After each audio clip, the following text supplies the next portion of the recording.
प्यारे दोस्तों, मैं रत्ना सिंह अपने YouTube channel crack Hindi exam में आपका स्वागत करती हूँ। दोस्तों, जो बच्चे GIC, TGT, PGT, LT grade की तैयारी कर रहे हैं या केवीएस एनबीएस का जिसने फॉर्म भरा है, उसके लिए ये क्लास काफ़ी ज़्यादा महत्वपूर्ण होगी। हम घटना चक्र सीरीज से प्रश्न करा रहे हैं जो आपके प्रीवियस ईयर 8 से 10 साल के अंदर जितने भी क्वेश्चन पूछे गए हैं उसकी सारी व्याख्या है, वो प्रश्न हैं।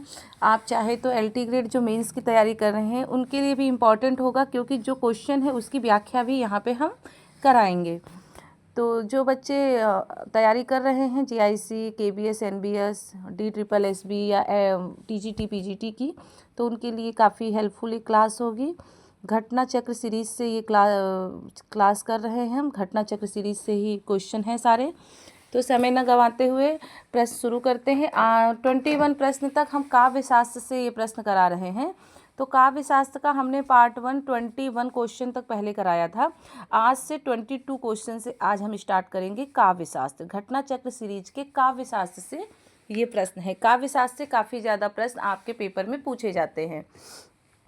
तो शुरू करते हैं 22 क्वेश्चन। 22 क्वेश्चन में है कि ध्वनि संप्रदाय को व्यवस्थित करने का श्रेय किसे जाता है। तो ध्वनि संप्रदाय को व्यवस्थित करने का श्रेय किसे जाता है, तो आपका आनंद वर्धन को जाता है। किसको? आनंद वर्धन को।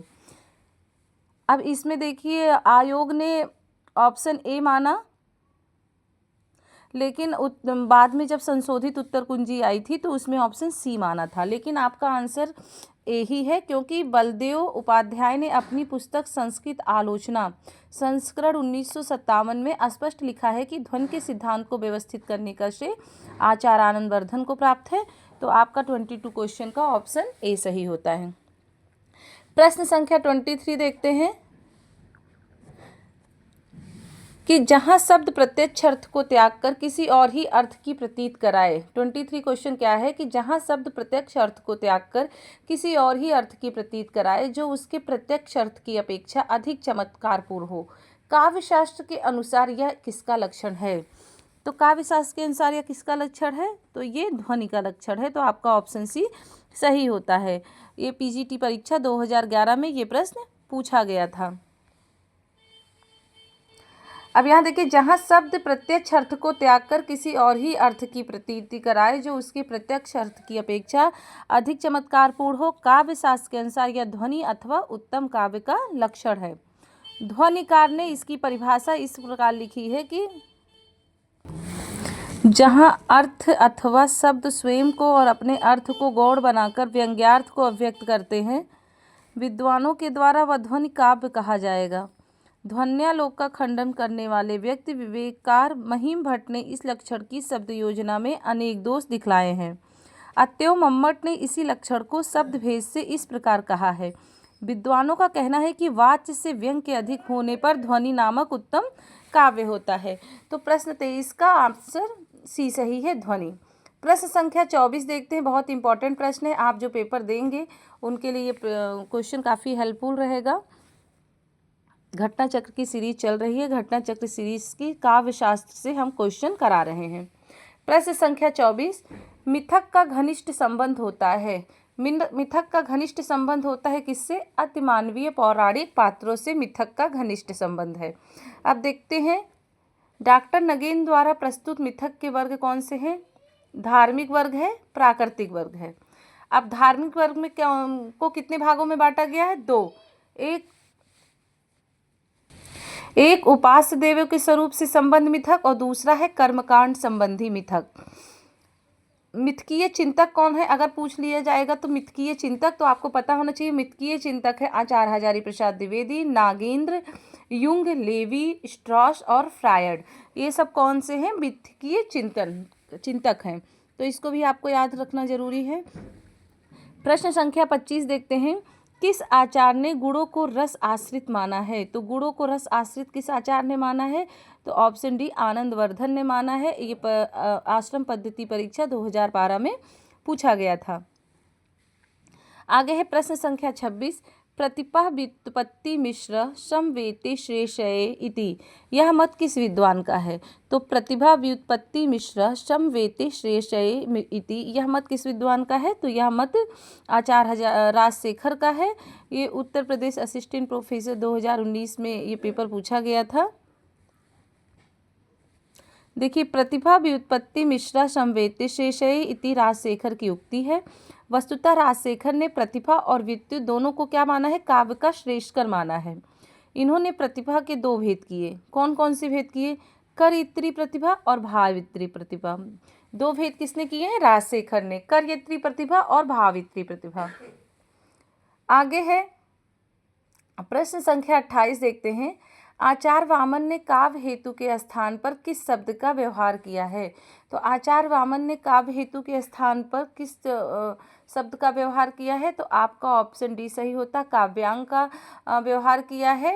ये डाइट परीक्षा आपका 2014 में पूछा गया था। आगे प्रश्न संख्या 29, निम्नलिखित में से काव्य हेतु किसे नहीं माना गया है?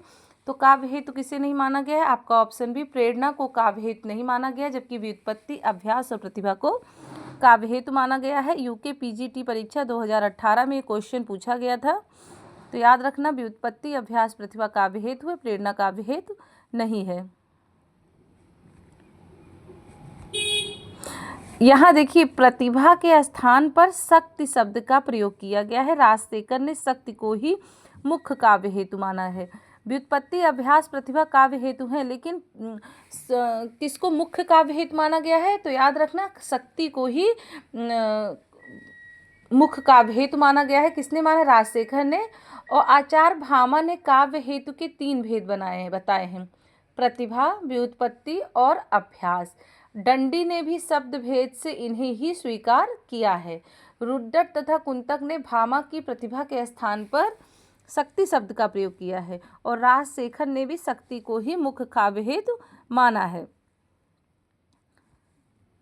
आगे देखते हैं, विशिष्ट पद रचना किस काव्य शास्त्रीय संप्रदाय से संबंधित है? तो विशिष्ट पद रचना किस काव्य शास्त्रीय संप्रदाय से संबंधित है? तो रीति संप्रदाय से संबंधित है। संघटना को रचना नाम से भी अभिहित किया गया है। किसको? संघटना को। वामन ने रीत को ही काव्य की आत्मा माना है। उनकी दृष्टि से विशिष्ट पद रचना का नाम रीत है।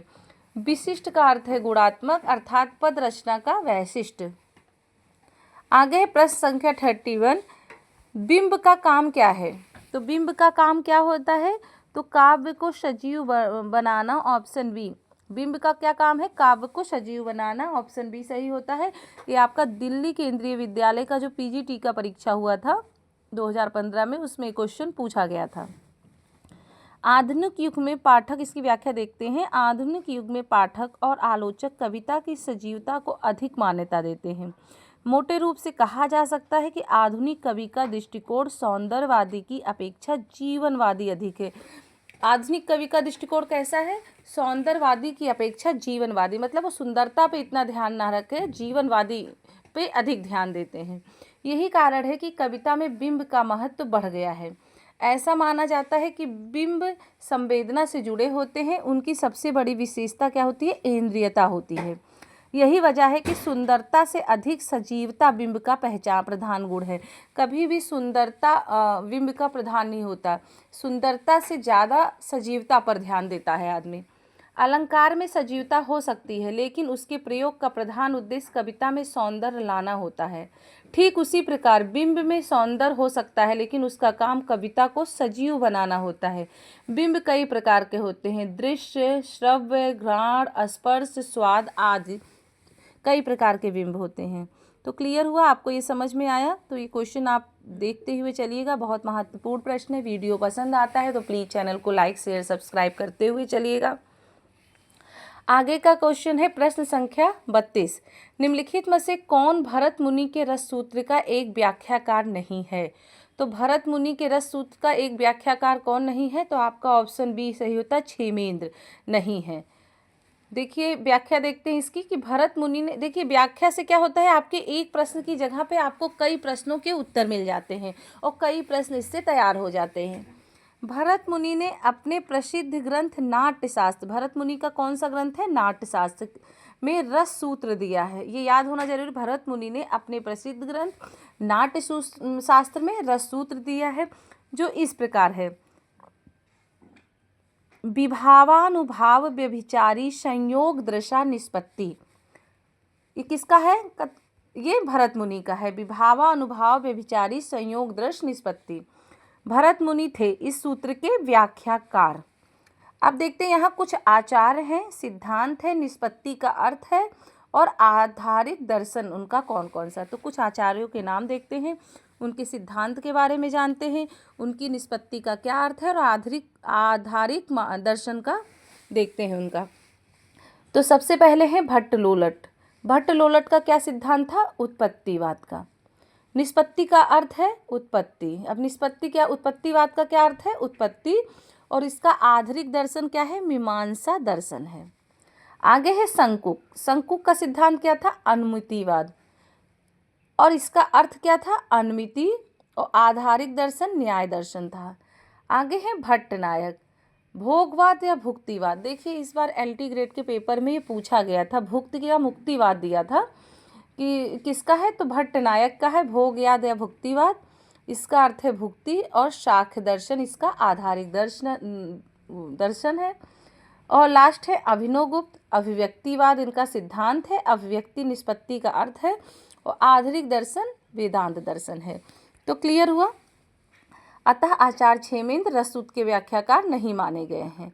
रससूत्र की व्याख्या 11 आचार्यों ने की है, जिनमें प्रमुख उपयुक्त 4 ही हैं। मतलब 11 आचार्यों ने रसों की व्याख्या की है, लेकिन प्रमुख कौन है? 4। भट्टलोलट, संकुक, भट्टनायक, अभिनवगुप्त, ये 4 हैं। भट्टलोलट अपने सिद्धांत में किस शब्द का प्रयोग करते हैं? तद्रुपतानुसंधान शब्द का प्रयोग करते हैं। कौन? भट्टलोलट अपने सिद्धांत तद्रुपतानुसंधान शब्द का प्रयोग करते हैं। संकुक रस सूत्र की व्याख्या में चित्त तुरंग न्याय का दर्शन का प्रयोग करते हैं। नाट्यशास्त्र के उपलब्ध संस्करण 60 शास्त्रीय संहिता में 36 अध्याय है। कितने? नाट्यशास्त्र के जो उपलब्ध संस्करण है 60 शास्त्रीय संहिता में कितने अध्याय हैं? 36 अध्याय हैं। जबकि निर्णय सागर द्वारा प्रकाशित प्रथम संस्करण में 37 अध्याय दिए गए हैं। ये आपको याद होना जरूरी है। वैसे नाट्यशास्त्र के प्राचीन टीकाकार आचार्य अभिनवगुप्त ने इसमें 36 अध्यायों का ही उल्लेख किया है। क्लियर हुआ। अब प्रश्न संख्या 34 देखते हैं कि रस निष्पत्ति में अभिव्यक्तिवाद किसका मत है? तो अभी हमने ऊपर देखा था अभिनवगुप्त का मत अभिव्यक्तिवाद है, ऑप्शन ए। यूके पीजीटी 2018 में ये प्रश्न पूछा गया था।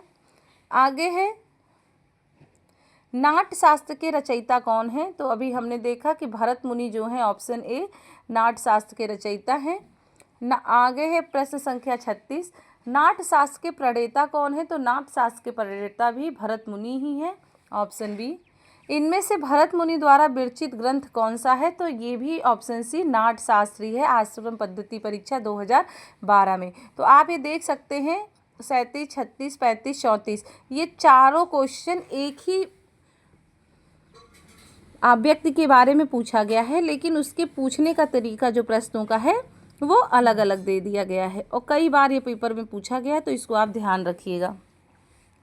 आगे है प्रश्न संख्या 38, भरत मुनि के रस सूत्र की भुक्तिवाद के आधार पर व्याख्या करने वाले आचार्य कौन हैं? अब देखिए यहाँ पे कैसे पूछ लिया गया कि भरत मुनि के रस सूत्र की भुक्तिवाद के आधार पर व्याख्या करने वाले आचार्य कौन है? तो ऑप्शन बी भट्टनायक हैं। ये जीआईसी प्रवक्ता 2015 में क्वेश्चन पूछा गया था। अब देखिए 39 क्वेश्चन, रस के संबंध में भुक्तिवाद के प्रतिपादक ये भी भट्टनायक हैं। देखिए कितने टाइप का ये क्वेश्चन पूछा गया है। यहाँ पे किस टाइप का क्वेश्चन, आंसर वही है लेकिन क्वेश्चन का तरीका देखिए कितने टाइप का क्वेश्चन ये पूछा गया है। अब आगे प्रश्न संख्या 40, भट्टनायक का भुक्तिवाद किस दर्शन पर आधारित है? तो आपका ऑप्शन डी साक्ष्य दर्शन पर आधारित है। जीआईसी प्रवक्ता परीक्षा 2012 में क्वेश्चन आया था। प्रश्न संख्या 41 देखते हैं, भरत के रस सूत्र के व्याख्याता आचार्य संकुक का सिद्धांत कहलाता है? तो अनुमतिवाद आचार्य संकुक का सिद्धांत कहलाता है, ऑप्शन सी सही है। अब रस सूत्र की अनुमितिवाद व्याख्या करने वाले आचार्य, तो देखिए यहाँ दूसरे टाइप का क्वेश्चन पूछ लिया गया, तो शंकु की है, टीजीटी 2010 में पूछा गया था। अब यहाँ क्वेश्चन देखिए, भरत मुनि के रस सूत्र की अनुमितिवाद पर आधारित व्याख्या किस आचार्य ने की? तो ये भी शंकुक ने ही की है, ऑप्शन डी। आचार्य शंकुक द्वारा रस निष्पत्ति की व्याख्या का स्वरूप क्या है? तो अनुमितिवाद। अब देखिए शंकुक के बारे में ही ये 4 क्वेश्चन किस किस टाइप से पूछा गया है। तो आप प्रश्नों का घबराइएगा मत, जब पेपर होता है प्रश्नों का तरीका देखिएगा कि किस तरह का प्रश्न आया है। प्रश्न संख्या 45 देखते हैं। रस निष्पत्ति सूत्र की समीक्षा में अनुमितिवाद किसके मंतव्य पर आधारित है? तो ये भी शंकुक के मंतव्य पर आधारित है। प्रश्न संख्या 46, रस निष्पत्ति के संबंध में भट्ट लोलट का क्या मत है? तो आपका ऑप्शन बी सही है, उत्पत्तिवाद भट्ट लोलट का मत है।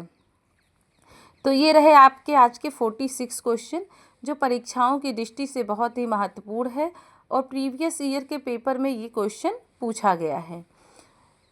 इसी तरह हम अपनी आगे की क्लास में फिर घटना चक्र सीरीज से ही प्रश्नों को लेकर आएंगे। अगर वीडियो पसंद आता है तो प्लीज़ चैनल को लाइक शेयर सब्सक्राइब कर दीजिएगा। हम पूरा घटना चक्र सीरीज आपको पढ़ाएंगे, आदिकाल, भक्तिकाल, रीतकाल, आधुनिक काल का भी सारे क्वेश्चन कराएंगे और व्याकरण से संबंधित भी सारे प्रश्न कराएंगे। प्रैक्टिस सेट भी इसी से कराएंगे। इससे क्या होगा कि आपकी जो तैयारी है वो अच्छे से हो जाएगी और प्रीवियस ईयर का क्वेश्चन ऐसे याद भी हो जाएगा आपको कि क्या क्या प्रश्न आए थे। अगर वीडियो पसंद आता है तो प्लीज़ चैनल को लाइक शेयर सब्सक्राइब ज़रूर कर दीजिएगा। मिलते हैं अपने नेक्स्ट क्लास में, तब तक के लिए नमस्कार, धन्यवाद।